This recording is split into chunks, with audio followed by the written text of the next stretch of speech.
이제 다시 열왕기상으로 묵상을 하도록 하겠습니다.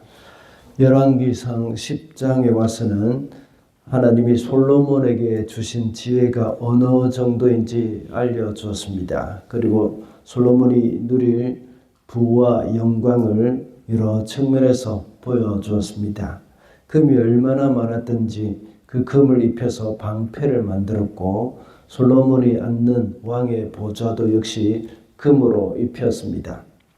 그리고 솔로몬의 재산과 지혜가 모든 나라 왕들보다 뛰어났고, 또 세계에서 솔로몬의 지혜를 듣기 위해서 예물을 가지고 왔다고 말을 했습니다.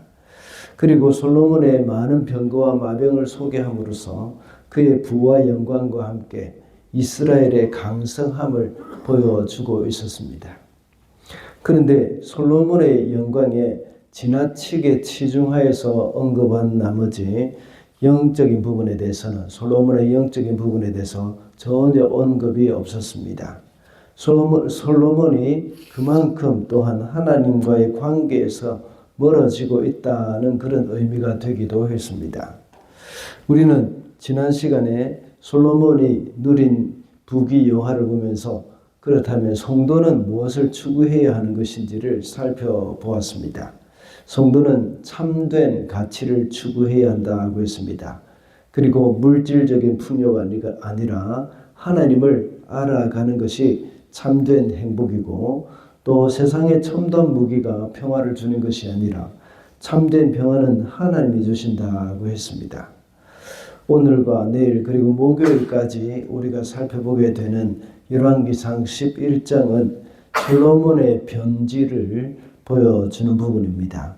그 중에서 오늘 본문은 솔로몬이 정략 결혼을 하면서 타락하기 시작하였고, 거기에 대해서 하나님이 이스라엘을 분열시키겠다는 경고를 하시는 장면을 볼 수가 있습니다. 이 말씀을 통해서 우리는 인간의 타락 과정을 잘 알 수가 있습니다. 먼저 인간의 타락 과정은 하나님의 말씀을 어긴다는 것입니다. 타락의 시작은 하나님의 말씀을 어기는 것입니다. 3절 말씀을 읽어보겠습니다. 그는 자그마치 700명의 후궁과 300명의 첩을 두었는데 그 아내들이 그의 마음을 사로잡았다. 앞서 우리가 솔로몬의 행적에 대해서 이야기를 할 때에 몇 차례 말씀을 드린 적이 있습니다. 신명기 17장의 말씀에서 왕은 아내를 많이 두지 말라고 말씀을 하셨습니다. 그러나 솔로몬은 700명의 후궁과 300명의 첩을 두었다고 기록을 하고 있습니다. 그리고 이미 2절에서도 역시 하나님의 경고의 말씀이 기록되어 있습니다. 이방인과 결혼해서도 안 된다는 것을 말하고 있죠. 그 이방 여인이 자신들이 믿는 그 신에게로 솔로몬을 끌어당길 것이라고 말했습니다. 그렇지만 솔로몬은 외국 여자들을 좋아했다고 말하고 있습니다. 결국 그 아내들이 솔로몬의 마음을 사로잡았습니다. 이렇게 솔로몬은 많은 아내를 두지 말라고 하신 하나님의 말씀, 그리고 또한 이방 여인과 결혼을 하지 말라고 하는 그 하나님의 말씀을 어김으로 그의 타락이 시작되었음을 알 수가 있습니다. 하나님의 말씀은 우리 삶의 울타리와 같은 것입니다. 우리가 죄된 마음으로 그 하나님의 말씀을 생각하면 우리를 가두는 것이라고, 얽매는 것이라고 생각을 하게 됩니다. 그러나 우리가 하나님의 마음으로 그것을 볼 때에 그것은 울타리로 볼 수가 있습니다. 울타리로 보면 우리를 보호해 주시는 것이라는 그런 사실을 깨닫게 되는 것이죠. 하나님이 솔로몬에게 말씀으로 울타리를 쳐두셨지만 솔로몬은 그 울타리를 넘어섰던 것입니다. 그 울타리가 자기를 보호하는 것이 아니라 자기를 얽매는 것이라고 생각을 했던 것이겠죠. 그래서 그 울타리를 넘어서는 겁니다. 그러나 솔로몬의 아버지 다윗은 그 말씀의 울타리를 사랑했습니다. 그래서 그 말씀을 주제로 해서 시편 119편을 기록을 했죠. 그리고 그 말씀을 지키는 것을 더욱 즐거워하였습니다. 오늘도 하나님은 여전히 말씀의 울타리를 우리에게 쳐주십니다.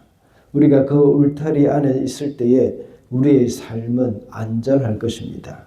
그러나 그 말씀의 울타리를 벗어나는 경우에는 큰 위험에 빠지게 되는 것이죠.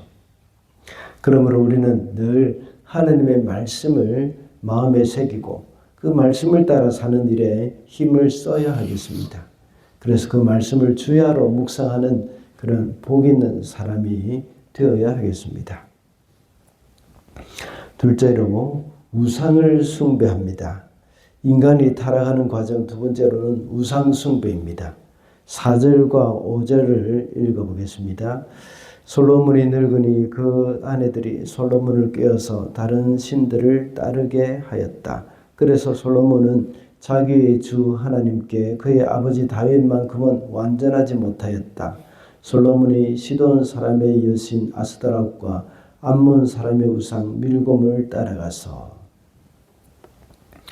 오늘 본문 4절부터 8절까지는 솔로몬이 우상 숭배를 하는 것을 기록을 해놓았습니다. 그의 아내들이 솔로몬의 마음을 하나님에게서 돌아서게 만들었습니다. 그래서 하나님이 금하신 이방의 우상을 숭배하면서 그 우상의 신전까지도 만들어 주었던 것이죠. 솔로몬이 처음부터 작정을 하고 이렇게 우상을 섬긴 것은 아닙니다. 그는 하나님을 섬기면서 우상을 그리 대수롭지 않게 여겼습니다. 그러다 보니 그의 아내들이 솔로몬의 마음을 사로잡으면서 그의 아내의 청을 들어주다 보니까 자신도 모르게 우상 숭배를 하게 된 것이죠. 오늘날도 우상 숭배에 빠지게 되는 것은 아주 비슷한 그런 모습입니다. 우리가 모두가 우상 숭배를 하겠다고 작정을 하는 사람은 아무도 없습니다. 특별히 그리스도인들 중에서는 아무도 우상 숭배를 하겠다고 하는 사람은 없습니다. 그리고 노골적으로 우상에게 절을 하거나 우상을 만들지도 않습니다. 그러나 자신도 모르게 하나님보다 더 의지하는 것이나 더 사랑하는 것이 생길 수도 있습니다. 그래서 자신도 모르는 사이에 우상을 섬기게 되는 경우가 많이 있는 것이죠. 팀 켈러 목사님이 쓴 내가 만든 신이라는 책에는 6가지 우상의 유형이 나와 있습니다. 첫째는 평생 소원이라고 해서 간절한 바람이 하나님보다 더 중요하게 될 때 그것이 우상이 될 수 있다고 했습니다. 그리고 사랑과 같이 관계를 통해서 존재의 의미를 찾으려고 할 때 그것이 우상이 됩니다. 또한 돈이나 성공같이 물질적인 풍요나 성취가 삶의 목적이 될 때에 우상이 될 수가 있다는 것이죠. 그뿐만 아니라 권력과 같이 통제 욕구 같은 것들이 바로 우상이 됩니다. 마지막으로 또 문화와 종교처럼 종교적 성취가 또 우상이 될 수가 있다는 것입니다. 우리는 아무도 노골적으로 우상에게 절을 하거나 우상을 만들어 세워놓지는 않습니다. 그러나 자신도 모르게 그 보이지 않는 우상, 눈에 보이지 않는 우상을 섬길 수가 있다는 것을 우리는 기억을 해야 합니다.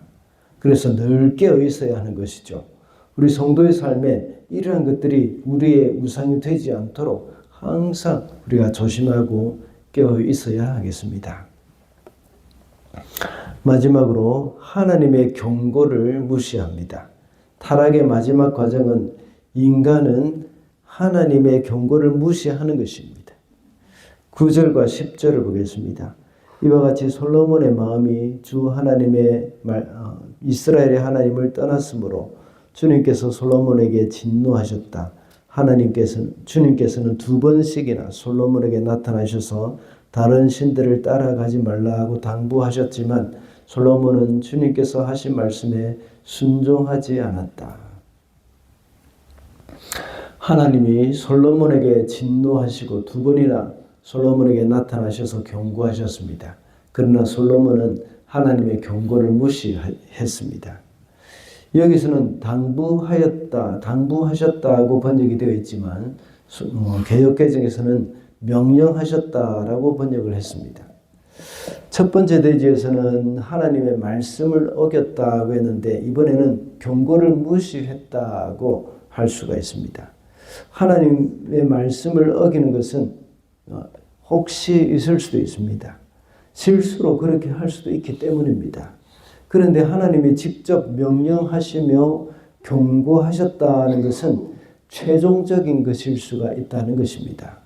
그 다음에는 징계가 있을 것이라는 말입니다.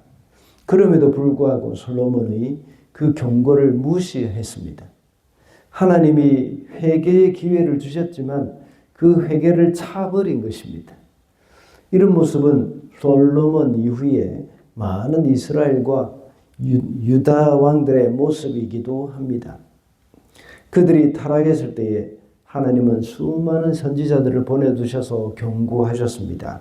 그 경고를 무시한 북이스라엘은 결국 아수르에 의해서 722년에 멸망하게 됐죠. 그리고 유다는 바벨론에 의해서 BC 586년에 멸망하게 되었습니다. 하나님은 자기 백성들이 망하는 것을 원하지 않으십니다. 그래서 늘 경고하면서 회개의 기회를 주십니다. 우리가 무지한 고집으로 인해서 하나님의 경고를 무시하는 일이 없어야 하겠습니다. 하나님이 말씀하실 때에 겸손하게 그 말씀을 받아들이고 돌이켜야 합니다. 그것이 참된 평안의 길이 되는 것이죠. 인간의 타락의 과정이 어떻다고 했습니까? 먼저는 하나님의 말씀을 어긴다고 했습니다. 그리고 우상을 숭배하고 하나님의 경고의 말씀을 무시한다고 했습니다. 이러한 솔로몬의 모습을 보면서 늘 깨어서 하나님이 기뻐하시는 삶을 살아가도록 해야 하겠습니다.